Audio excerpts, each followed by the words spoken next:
بھی گھمنڈ کیسا ان کا؟ بغیر حق، ارے حق ہی نہیں ہے ان کو، حق ہی نہیں ہے۔ حدیثوں میں آتا ہے کہ تکبر اللہ کی چادر ہے، اس کو کوئی ہاتھ نہ لگائے، اس کو کوئی ہاتھ نہ لگائے، اس کو کوئی کھینچے نہیں۔ تکبر صرف اور صرف اللہ کی شان ہے کہ وہ کرے، کہ وہ اسی کے لائق ہے۔ تکبر اللہ ہی کے لائق ہے کہ اللہ کرے، مخلوقات کو کسی کو حق نہیں کہ تکبر کرے۔ تو اللہ نے کہا بغیر حق، بغیر الحق، بغیر حق کے انہوں نے تکبر کیا۔ وَإِن يَرَوْا كُلَّ آيَةٍ لَا يُؤْمِنُوا بِهَا، جب بھی اللہ کی آیتوں کو دیکھتے ہیں، لا يؤمنوا بها، کبھی اس پر ایمان نہیں لاتے۔ اللہ کے دلائل، اللہ کے براہین، اللہ کے نشانے جب دیکھتے کبھی ایمان نہیں لاتے۔ وَإِن يَرَوْا سَبِيلَ الرُّشْدِ لَا يَتَّخِذُوهُ سَبِيلًا، اور جب بھی یہ سچے لوگوں کا راستہ دیکھتے ہیں، ایسا راستہ جو رشد و ہدایت والا ہے، لا يتخذوه سبیلا، کبھی اس کو حاصل نہیں کرتے، کبھی اس پر چلتے نہیں، کبھی اس کو اختیار نہیں کرتے۔ اچھا کام، اچھا راستہ، رشد و ہدایت کا راستہ کبھی اس کو نہیں لیتے۔ وَإِن يَرَوْا سَبِيلَ الْغَيِّ وَإِن يَرَوْا سَبِيلَ الْغَيِّ يَتَّخِذُهُ سَبِيلًا، جب بھی گمراہی کا، دھوکے بازی کا، جھوٹ کا، غیّ، بھٹکنے والا راستہ جب بھی دیکھتے ہیں فوراً اس کو اختیار کر لیتے ہیں۔ گناہ کا، گمراہی کا راستہ جب یہ دیکھتے ہیں فوراً اس کو اختیار۔ یہ ان کی بدبختی کی علامت ہے کہ ان کی بدبختی کتنی انتہا تک پہنچی ہوئی ہے۔ ذالک بأنہم کذبوا بآیاتنا، یہ جو صفت ان میں پیدا ہوئی کہ اچھا راستہ دیکھنے کے بعد بھی اختیار نہیں کرتے ہیں، اللہ کی آیتیں دیکھنے کے بعد ہی ایمان نہیں لاتے، برا راستہ جب آتا ہے ان کے سامنے، گمراہی کا راستہ جب آتا ہے تو فوراً اس کو لے لیتے ہیں۔ یہ اس لیے ہوا، ذالک، یہ اس لیے ہوا بأنہم کذبوا بآیاتنا، کہ انہوں نے ہماری آیتوں کا انکار کیا۔ یہی بات تو اللہ نے سورہ 21 آیت نمبر 21 میں اللہ نے بیان کی، سورہ آل عمران میں، کہ یہ ہماری آیتوں کا انکار کرنے والے ہیں۔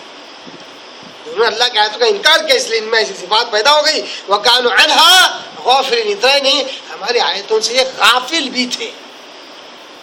ایک اور نقطہ قابل غور، یہ آیت میں 146 اللہ کہتا ہے جو اللہ کی آیتوں کا انکار کرے اور ان سے غفلت میں رہے، یہ وہ صفت ہے جو مسلمانوں میں پائی جا سکتی ہے۔ اللہ کی کتاب ہے قرآن مجید، میں مسلمان اس کی آیتوں سے بے بہرا گم رہے ہیں، پتہ نہیں کہ اللہ کی کتاب میں کیا ہے، کیا اللہ تبارک احکامات دینا چاہتا ہے، اس سے بالکل ہی بے پرواہ ہے، پتہ ہی نہیں اللہ کی آیت۔ تو یہ اللہ کی آیتوں کا انکار بھی کرنا ہوا، جھٹلانا بھی ہوا، اور وَكَانُوا عَنْهَا غَافِلِينَ، اللہ کی آیتوں سے غفلت برد میں ہے، یعنی اللہ کی آیتیں کیا ہیں یہ پتہ ہی نہیں ہے ان کو۔ یہ جو صفت ہے، یہ صفت جن میں آ جاتی ہے، پہلی بات اللہ نے کہی، ان میں یہ صفت آ جاتی ہے کہ اللہ کی بڑی بڑی نشانیاں دیکھنے کے بعد بھی اس پر ایمان نہیں لاتے۔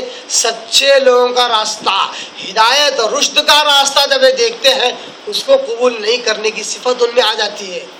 اتنا ہی نہیں، بالکل برا گمراہی کا راستہ، حق کے خلاف باتیں اگر ہو رہی ہو، حق کے خلاف اگر بیان ہو رہا ہو، ہاں بالکل جمع ہو جائیں گے، فوراً اس کے اوپر چلنا شروع کریں گے۔ کیوں؟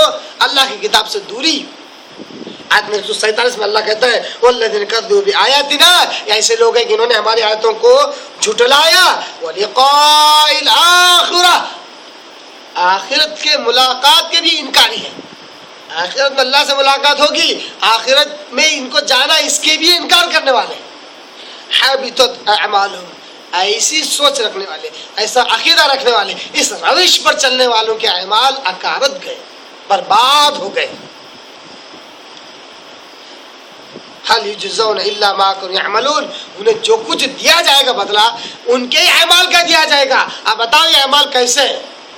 اچھا بدلہ دینے کا اعمال ہے، اللہ کی آیتوں سے بے بہرا ہو کر گھومنا، بے پرواہ ہو کر گھومنا، اور اللہ کی آیتوں سے غفلت برتنا، پتہ ہی نہیں اللہ کی آیتیں کیا کہنا چاہتی ہے، اور اللہ کے نشانے دیکھ کر بھی اس پر ایمان نہ لانا، اچھے سچے لوگوں کا ہدایت اور رشد کا راستہ سامنے دیکھتے ہوئے بھی اس کو نہ اختیار کرنا، گمراہی کا، بے دلیل باتوں کا کو قبول کرنا، اس راہ پر چلنا، یہ کیسا عمل ہے؟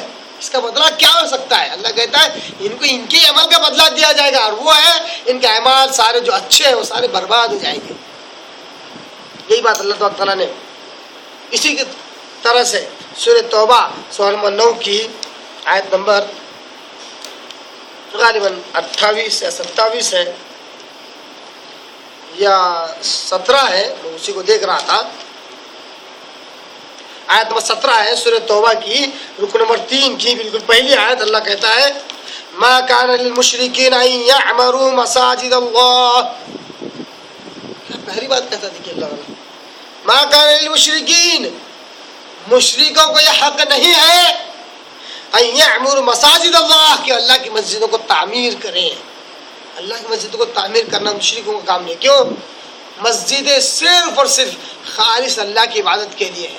لا تدعوا مع اللہ الہا احدا. اللہ نے کہا مسجدوں ہی کے تعلق سے کہ مسجدوں میں اللہ کے علاوہ کسی اور کو مت پکارو. مشرک مسجد میں آنے کے بعد بھی ایسے سے اعمال کرتے ہیں، ایسے سے بدعتیں اختیار کرتے ہیں، ایسے سے ذکر و اذکار کرتے ہیں جس میں غیر اللہ کا بھی ذکر ہوتا ہے، غیر اللہ کو بھی یاد کیا جاتا ہے. ادھر نماز پڑھی مغرب کی طرف خانہ کعبہ کو رخ کر کے فوراً ایک آدھ اینگل بدل لیا، کسی اور کی طرف بھی رخ کر لیا. اللہ نے کہا مشرکوں کو حق نہیں ہے کہ وہ اللہ کی مسجدوں کو آباد کریں. شاہدین علی انفسہم، بڑا پیارا نقطہ اللہ نے کہا شاہدین علی انفسہم، یہ اپنے آپ پر گواہ ہے کہ یہ کتنے بد سے بدتر ہے. اپنے آپ پر گواہ ہے. ہر مشرک کو یہ معلوم ہے کہ وہ جو کر رہا ہے وہ غلط ہے، مگر ماحول جس کے پیچھے وہ چل رہا ہے ان چیزوں نے اس کو اندھا کر دیا ہے. شاہدین علی انفسہم بالکفر، اپنے کفر پر، اپنے اس انکار کرنے پر، کفر اختیار کرنے پر یہ خود گواہ ہیں. اولئک حبطت اعمالہم، ان کے اعمال اکارت ہو گئے، برباد ہو گئے. وفی النار ہم فیہا خالدون، مشرک کا تو ٹھکانہ جہنم ہی ہے، یہ ہمیشہ جہنم میں رہیں گے. ان آیتوں کو اگر ہم ملا کر اس آیت کو سمجھنے کی کوشش کریں تو معلوم ہوتا ہے کہ انبیاء کا قتل کرنا ویسا ہی ہے جیسے حق راستہ سامنے اس کو چھوڑ دینا، گمراہی کے راستے کو اختیار کرنا.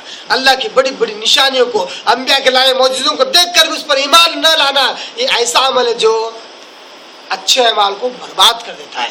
اسی طرح اللہ کی مساجد وہی لوگ آباد کرتے ہیں جو شرک سے پاک ہوتے ہیں. شرک میں ملوث ہونے سے اعمال برباد ہو جاتے ہیں. اور انبیاء کو جو لوگ قتل کرنے والے ہیں وہ خود اپنے اس کفر پر گواہ کافی ہے کہ انہوں نے کیسا عمل کیا. ظاہر سی بات ہے ایک عام اچھا نصیحت کرنے والا اچھا انسان ہے، اس کو قتل کرے، اس کی کوئی غلطی نہیں تو قتل کرنے والے اس بات پر گواہ ہوتا ہے کہ اس نے غلط کیا ہے. یہ جو اعمال ہے اس پر وہ خود گواہ ہوتے ہیں، اس لیے ان کے سارے اعمال اللہ نے کہا کہ میں نے ان کے اعمال برباد کر دوں گا. وما لهم من ناصرین، ان کا کوئی مددگار نہیں ہوگا، نہ دنیا میں اعتبار سے نہ اخروی میں اعتبار سے. یہ تھی آیت نمبر 22 سورہ آل عمران کے. اللہ سے دعا کرتا ہوں اللہ تعالیٰ ہمیں قرآن کو سمجھنے، اس پر عمل کرنے کی توفیق عطا فرمائے. وآخر دعوانا ان الحمد للہ رب العالمین.